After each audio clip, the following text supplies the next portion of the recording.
Ауылдағы саудагер.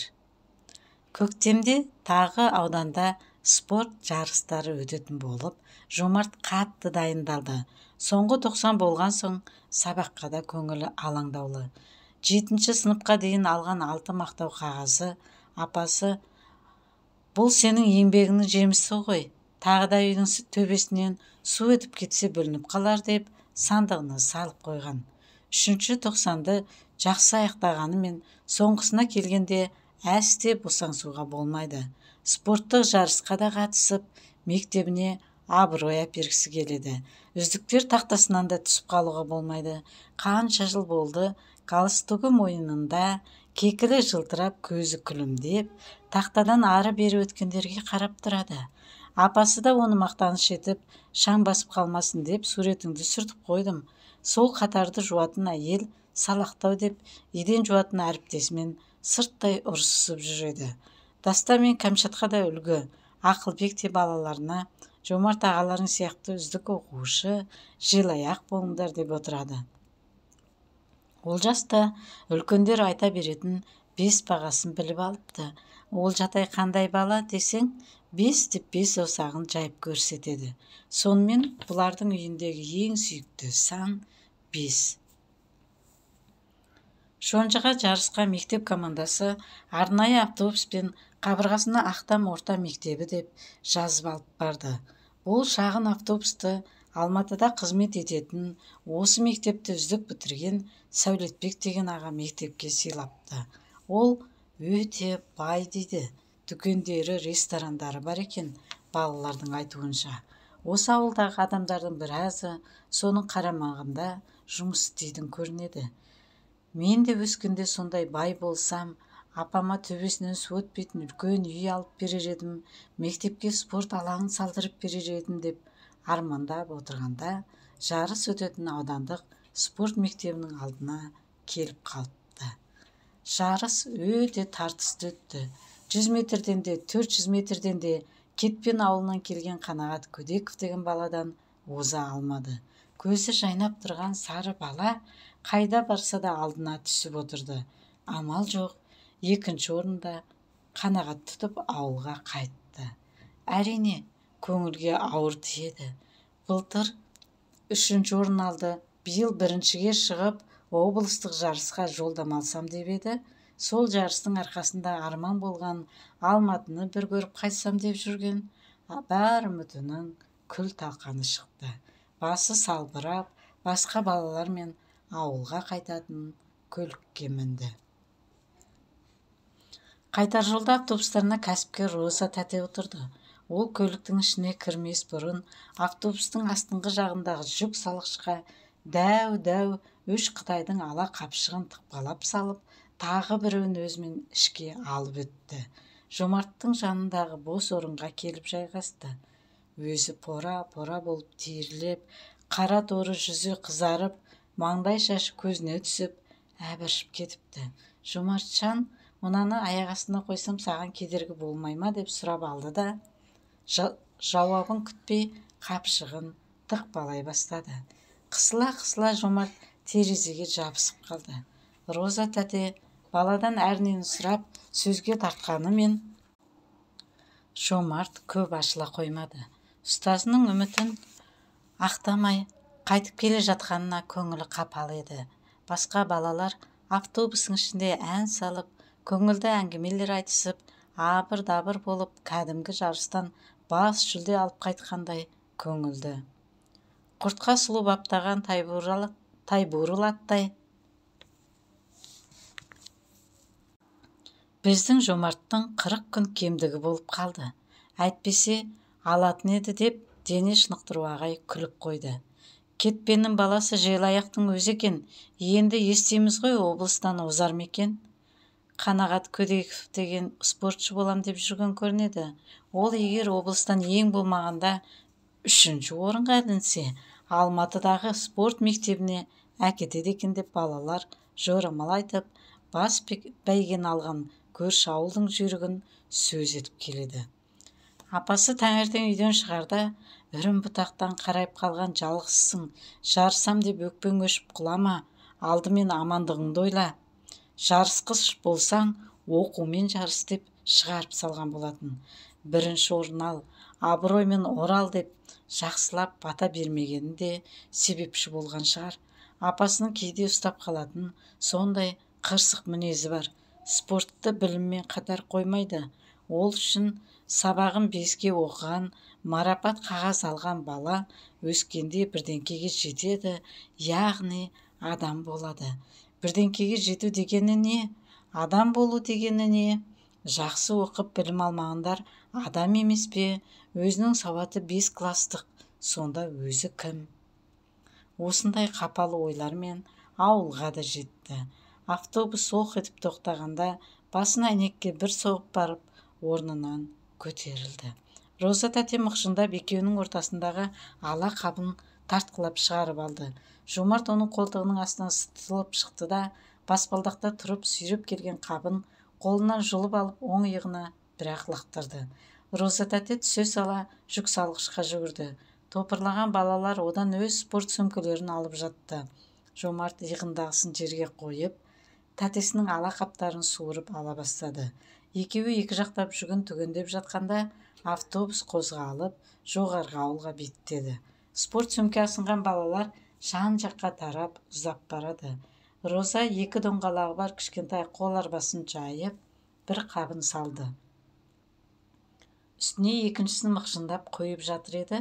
Жомарт жерден көтеріп алып жайғастырып, тағы бір қапты иығына көтеріп, екінші қолымен арбаны итере бастады. Өзіне қалған қап пен Жомарттың шағын спорт сөмкесін Роза тәте қолын алды. Жомарт, саған рахмет жарығым. Жүгім әжептәуір көп екен ғой. Осының бәрі ауылдағылардың сұранысы. Қағазға жазып жүрсем де, керектерін аптасына 1 рет өстіп ауданнан жеткізіп берем деп сөйлеп қояды. Апаң күтіп жүрген шығар, бұрылысқа қалдырып кет, өзім жеткізем ғой деп. Тағы біраз жүрген соң, Жомарт үнсіз алдыға түсіп алып жылдамдата басып келеді. Роза тәте алқынса да, баладан қалмауға тырысып, емпеңдей жөнелді. Бұрылысқа да тоқтамаған Жомарт Роза тәтенің шағын дүкенінің алдына келіп бір-ақ тоқтады. Дүкен иесі, ойбай, жігіт болып қалыпсың ғой Жомарт-ау, жан таласып әрең жеттім соңыңнан деп арқасындағы ала дорбасын түсіріп, қалтасынан кілтін іздей бастады. 2 жақтап 4 қапты ішке кіргізіп алды. Жомарт енді өз сөмкесін иығына асып кетпекші болып еді. Роза тәте, Жомарт, сен неше оқисың деп әңгімеге тартты. 7-шідемін, 14-ке келіп қапсың ғой. Жібек апамның жалғызы, мен апама келін болам деп іш тарта сөйледі. Күзде толам. Жомарт, мына сусынды ішіп отыра тұршы, саған бір әңгіме бар деп, бағанағы арқалап келген қапшықтың ішінен Кока-кола шығарып қолына ұстатты. Бұл әлі ауылға келе қоймаған таңсық сусын. Жомарт үндемей алып, қалай ашуды білмей біраз әуреленіп барып, қақпағын көтеріп ашты да, тұрған қалпы сіміре бастады. Шынында, бағанағы жанталас қимылдан тамағы құрғап, күні бойғы ыстықтан аңқасы кеуіп кеткен еді. Роза тәте өзі шәугімдегі судан кесеге құйып алып, Жомарт, ана орындыққа отыршы деді өтінгендей болып. Жомарт шығып кетуге ұялып, қолмен көрсеткен орындыққа жайғасты. Роза тәте қарсы орындыққа отырып алып, мен де апаң сияқты өте ерте жесір қалдым 3 баламен. 2 қызым қазір күйеуде, Алматыда тұрады. Ұлым да сонда құрылыс колледжінде оқып жатыр. Соларды қатарынан қалдырмасам, жетімді көрсетпесем деп жүрген жүрісім осы. Егін ектім, бау бақшада суардым. Енді осы саудаға шықтым. Мынау баяғыда қойма болады деп салған екен, кейін колхоз тарап кеткен соң қаңырап қалыпты. Соны ауыл советтен сұрап алып, кішкене жөндеу жүргізіп, дүкенге айналдырдым. Ауданнан патент дегенін алдым, салық төлеймін. Басында бір бұрышында ғана тұрып едім. Кейін жұрттың сұранысы көбейген соң, осы жағында биыл жөндетіп алдым. Сауда ұлғайып келеді. Тауарды осылайша өзім шонжыдан тасимын. Жалғыз өзім сауда жасаймын. Бүгінгі сенің еңбекқорлығыңа қарап, ойланып қалдым. Сабақтан бос кезінде маған көмектессеңші. Демалыс күндері сен саудада тұр, мен тауарға кеткенде. қалай сатуды өзім үйретем, калькулятордан жаңылмасаң болды. Баяғы Совет өкіметінің кезіндегідей есеп-шот емес қой, шатасып қалатын. Сатқан затыңды жазып қоясың, келген соң өзім түгендеп алам. Саған еңбек ақы төлеймін, табыс тауып апаңның бір жағынан шығасың деп қызықтыра біраз әңгіме айтты. Жомарт сол түні ұзақ ұйықтай алмай, ары-бері аунақшып, көзі жұмылса дүкеннің сөрелеріндегі тауарлар өзі соларды санап жатқандай болып, не төс емес, не өңі емес, далбасалап шықты. Ақша тапқысы да келеді. Бір арманы теледидар алу еді.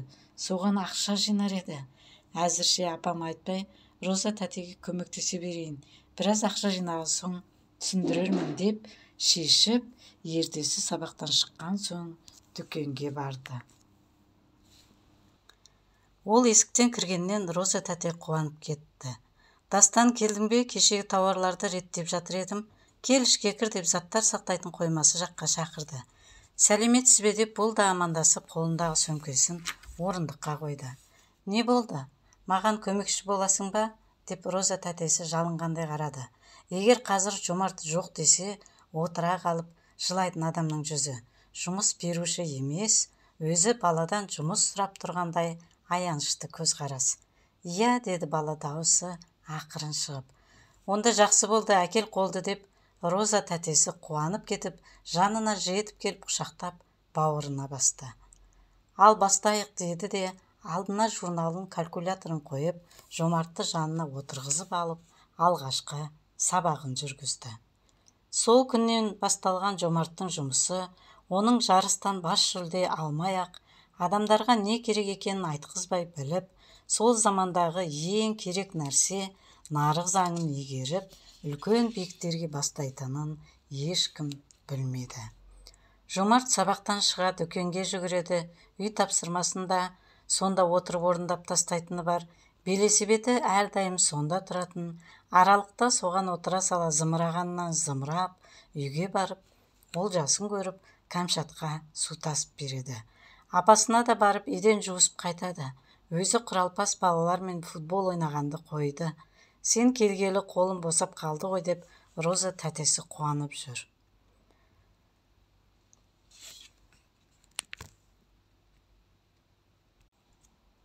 Апасының батасын алған соң Жомарт дүкеннің заңды сатушысы, жүкшісі болып шыға келді. Тіпті күнара келіп еден жуатын Балқия апасына да көмектесіп жүреді.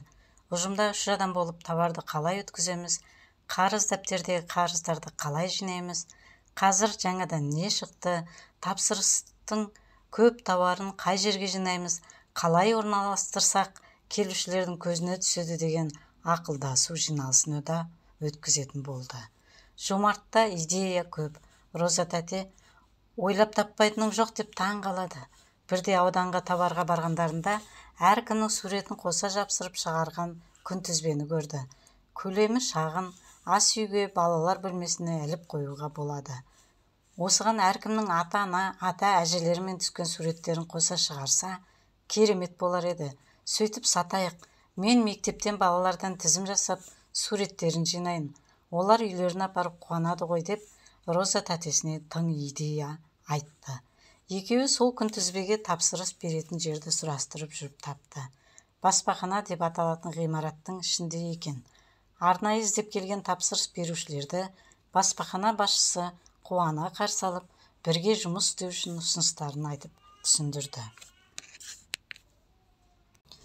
Жомарт келе сыныптастарына айтып, олар басқа балаларға айтып, мектептің жартысы суреттерін жинап әкеліп, тапсырысты үйіп тастады. Демалыс күні Жомарт өзі шонжыға барып баспаханаға жасатып алып келді. 1 жыл бойы күнтізбенің бетінде тұратын суреттерін көрген отбасылар Жомарттың тапқырлығына риза болды. Алғашқы күнтізбені көргендер дүкенге арнайы келіп, суреттерімен тапсырыс бере бастады. Көп ұзамай күллі ауылда отбасы мүшелері бастырылған күнтізбе әр шаңырақта ілініп тұрды. Оның табысы дүкенге де шаш етектен болды. Роза тәтенің айтуынша, жарты жылда табатын табысты 1 айдың ішінде тапқан. Содан Жомарттың үлесіне деп 100 000 теңге берді. теледидар алудың жолы түсе кетті. Апасына табысын әкеліп беріп, үйге теледидар алатынын айтқанда, анасы байқұс: «Жомарт-ау, мен мына ақшаны табу үшін 3 ай жұмыс жасауым керек қой, Роза шын көңілмен берді ма?» деді, өз көзіне өзі сенбей. «Апа, мен бір жаңалық ойлап таптым, сол еңбегіме берді» дегенде, әкең марқұм Жомарт бай болады, бай болғанда жомарт жігіт болады деп армандап еді. Соның басы болсын, алсаң алшы сол телевизорыңды деп көзіне жас алды. Жомарт көп замай аудандағы дүкеннен «Горизонт» деген түрлі түсті теледидарды таксиге салып үйге әкелді. Үйлеріне Жомартты маңдай терімен келген алғашқы бағалы мүлік. Апасы «Байлар да жылайды» деген Бразилияның сериалын жан жүрегі езіле қарап, соны көрсететін уақытта күллі шаруасы жайына қалатын болды. Дастан мен Кәмшат та соны ермей кетеді. Тіпті Олжастың да өзі ғана қарайтын мультфильмдер бар. Төрткүл дүниенің жаңалықтарынан үй ішіндегілер хабардар болып қалды. Адамға керегі арман екен. Тәте, жылдан жылға тұрмыстық техника елге өте қажет болып жатыр. Миксер деген нәрсе бар. Онымен қыздар асханада неше түрлі тамаққа керек қосымшаларды шайқап, талқандап, өгітіп алады. Бұрын қолмен жасалғанның бәрін 5 минутта әзірлеп береді. Су жылытқыштар болады, тоққа қосып қоятын. Су себезгісі бар. Қол жуатын жерге ыстық суы дайын, ваннаға ыстық суы дайын, асханаға қойса үнемі ыдыс жууға ыстық су дайын. Оны тоққа да, газға да қосуға болады. Қысқа толқынды пеш дегенде ауылға өте қат нәрсе. Асыққанда тамақ ысыта саласың, сүт жылыта қоясың, ештеңені күйдірмейді екен. Өтік, тоқшайнектер, қолара, тескіш, тоққа қосылатын, тағы басқа үйге керек жарақтарының бәрін әкеліп қойсақ. Жаркентте үлкен базар бар дейді. Қытайдан бірден алып шығатын тауар сататын. Сіз енді шонжыдағылардан үстеме ақшамен алғанша, тікелей сол жерден көлік жалдап әкелсеңізші, біз мұнда сата береміз, сіз жеткізіп отырыңыз деген идеясын ортаға салды. Жап-жас баланың айтқандары Роза тәте мен Жанаргүлге ұнай кетті. Шындығында тұрмыстық техниканы ауылдағылар аудандағы базарға тапсырыс беріп алдырып жатады. Неге өздерінің дүкеніне әкеліп қоймасқа? Киім кешек жақтан техникаға бір бұрыш ашайық, мен сата берем деп Жанаргүл белсенді. Әзірге сөйтейік, күн жылынғанда ана бос жатқан жерден үлкен бір зал қосайық, сонда тек техника қояйық, теледидар, тоңазытқышы жоқ, отбасылар қаншама деп Жомарт тағы бір тіршілік тауып алды. Жас келсе іске деген осы, сенің қиялдарыңның бәрі шетінен орындалып келеді деп қуанды Роза тәте. Бұлар осылай қиялдап отырғанда тық-тық деген дыбыс шықты. Бұл не деп елең етті Роза. Кешелі бері анда-санда осылай бірдеңе тықырлайды деді Жанаргүл. Жомарт та құлағын тігіп тыңдап қалды. Бөлменің ішін шарлап, бұрыш-бұрышты байқап ары-бері жүрді. Әлгі тықыл тағы да қайталанды. Батареядан шығады, Қабдеш аға отты үзіп алды ма екен деп босағада әлеулі тұрған күртешесін құшақтай Жомарт далаға кетті. Үйдің арт жағындағы от жағатын бөлмеге келді. От жағушы Қабдеш аға пеш алдында күйбеңдеп жатыр екен. «Ассалаумағалейкум» деп амандасқан балаға қарауға шамасы жоқ. «Әлік салам» деді де пешке бір шелек көмірді қопара салып бұрылды. От тоқтап қалды ма? Деді Жомарт жан-жағына қарап, жоғарыға ілінген су құйғышқа мойнын созып. «Жоға, үзбей жағып тұрмын ғой, кешелі бері бірдеңесі тарсылдайды» деді от жағушы. «Неден болуы мүмкін?» деді Жомарт. «Қайдан білейін, мен тілін білмейді екем, менікі тек от жағу ғой» деді бет-аузы күйе-күйе малақайы милығына түскен үлкен кісі. «Аға, мен де түсінбеймін, қазір барып Ақылбек ағаны алып келейін, сіз отты тым көп салмай тұра тұрыңыз» деп шыға жөнелген Жомарт Ақылбектің үйіне қарай тартты. Шағын көлік жөндеу орталығының қақпасын айқара ашып тастап, жанында біреу бар. Ақылбек бір машиненің қақпағын қайырып қойып, екеулеп үңіліп жатыр екен. Баланың сәлемін жұмысынан басын алмастан ауызша алды. Жомарт жағдайын асығыс түсіндірді. Мән-жайды бара көрейік деген Ақылбек өз көлігін оталдырды да Жомартты салып алып дүкенге келді. Қабдеш аға екеуінің алдынан құлдыраңдап шығып білгенін айтуда. Ақылбек бірден отжағар бөлмеге келді. Астына басқыш қойып су құятын бөшкесіне үңілді де ойбай деп басын жұлып алды. Не болды десе төмендегі екеу. Мынада су жоқ қой, бетім буға күйіп қала жаздады. Онысын қайдан білейін, дүкен суып кетпесін деп өртеп жатырмын ғой, деді момын Қабдеш аға. Көмірді қашан салдың соңғы рет деп сұрады Ақылбек төбеден түсіп келе жатып. Ішіндегі су буға айналып кетіпті. Содан құрғақ батареялар тарсылдап кетеді. Ертеңге қалғанда атыла бастайтын еді, деді де Жомарт пен Қабдеш аға су тасытып, өзі бөшкеге шелектеп құя бастады. Еркектердің абыр-сабырына Роза тәте жүгіріп келді. Жағдайды естіп, астапыралла, Құдай сақтаған екен деп қорқыныштан тана көз бақырайып, бір шелекті ала салып, су тасысуға жүгірді. Бәрі жабылып, бөшкенін толтырып, одан Қабдеш аға отын қайта жағып, Ақылбек батареяларға еніп кеткен желін шығарып, әбігерге түсіп жатқанда қас қарайды. Жарылып кете жаздаған батареялар жөнделіп, көңілі жайланған Роза дүкенге қарай асығып келе жатып, итіне шалынды. Барыс, аяққа орала бермей кетші әрі деп итеріп жіберіп, ішке кіріп жарықты жақты. Осы Жомарт болмаса менің күнім не болады деп ішінен ойлап қойды. Қыз ызғары ширыққан соң Роза тәте Жомарттың идеясын орындап, миксер, қысқа толқынды пеш, тоқ шайнек, шаш бүйралағыш, сақал алғыш сияқты ұсақ-түйек техника алып келіп бұрыш ашып қойды. Алдымен көрейікші деп қойғаны бір жетіге жетпей сатылып кетті. Содан Жомарт Жанаркүлге келгендерден тоңазытқыш, теледидар, музыкалық орталық сияқтылар керек пе деп сұрап, тізім жаса деп тапсырды. Аптаның соңына дейін 10 шақты адам тапсырыс берді. Ал тәте енді Жаркентке тартыңыз, жұрттың тапсырысын әкелуге деп қуанып, тәтесін үлкен жолға шығарып салды. Осындай ойлар саған қайдан келеді деп Роза тәте риза. Сауда жасау үшін алдымен елге не керегін білгеніміз жөн ғой, деді де қол бұлғап қала берді. 3 күннен соң Роза тәте үстін брезентпен жапқан дәу КамАЗ көлігінен домаланып түсіп жатты. Жомарт жолдастарын жинап алып, ауылға бірінші рет келген техникаларды түсіріп, дүкен ішіне кіргізіп алды. Розаның дүкеніне теледидар, тоңазытқыш келіпті деген құлақтанған халайық тізімдегі тапсырыс бергендерді шақырғанша қаратпай, алғашқы партияны пышақ үстінен талап әкетті. Ел іші тыныш жатсын ба? Аудандағы салық комитетінде істейтін жақынына біреу біздің ауылдағы Роза деген әйелдің дүкені өкіртіп сауда жасайды. Бұрын бір кішкентай бұрыш еді, 2 жылдан бері 2 үлкен бөлмені толтырып тастады. Жанында мектепте оқитын бір жетім бала бар, соны құлша жұмсайды деп жеткізіпті. Аяқ астынан 2 еркек, бір әйел сау етіп, аудандық саулық бөлімі, құқық бөлімі, санитарлық бөлімнен дегенбіз деп сау етіп жетіп келді. Бақылау кассалық аппаратыңыз қайда? Әрбір сатылған тауарға фиксалды чек ұрып отыруыңыз керек деп салықшы діңкілдеді. Заңгері, жасы 18-ге толмаған баланы ауыр жұмысқа салуға құқыңыз жоқ. Еңбек туралы заң кәмелетке толмағандардың еңбек құқығын айрықша қорғайды. Түнгі уақыттағы жұмысқа неге пайдаланасыз? Жұмыс беруші ретінде заң алдында жауап бересіз деп қорқытты.